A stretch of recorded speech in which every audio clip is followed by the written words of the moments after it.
Mel 2204, your pageant vlogger host. Subscribe!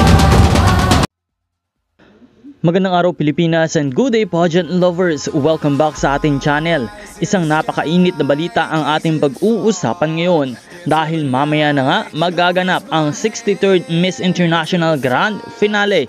Excited na ang buong pageant community dahil dito na natin malalaman kung sino ang mag-uuwi ng corona ngayong taon at kung sino ang tatanghaling bagong Miss International 2025. Ngayong araw na ito, matatapos na ang mahaba at challenging pero napakagandang journey ng ating mga kandidata mula't iba't ibang panig ng mundo. This is the moment everyone has been waiting for, the final walk, the final performance, and the final crowning. Makikita natin mamaya ang ganda, galing, personality at preparedness ng bawat kandidata sa pinaka-importanting yugto ng kompetisyon.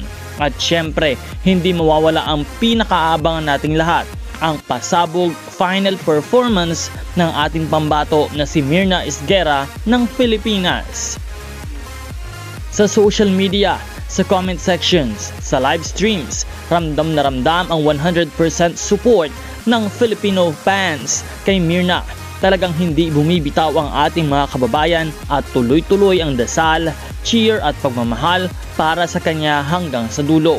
Hindi lang siya basta kandidata, siya ang mukha ng determinasyon, elegance at modern Filipina beauty. At ngayong gabing ito, ipapakita niya ang lahat ng kanyang pinaghandaan.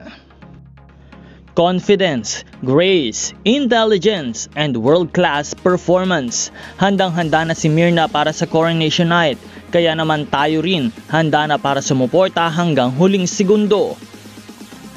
I-expect natin ngayong gabi ang elegant opening number, swimsuit competition, long gown showcase, Continental Queens, final Q&A, and the crowning moment of Miss International 2025. Ano kaya ang magiging resulta? Makakapasok kaya si Myrna sa top 15, top 8 or top 5? Or baka naman makoronahan? Abangan natin yan mamaya at magbibigay tayo ng live updates sa buong kompetisyon. Kaya make sure na naka-follow, mag-subscribe at i-on ang notifications para di kayong mahuli sa mga latest na pangyayari. Meron na po tayong 84,000 subscribers at nawa ay patuloy na mag-subscribe para sa lahat ng mga updated at bagong balita sa ating international pageant at para sa suporta sa ating mga Pinay Beauty Queens. Marami pong salamat.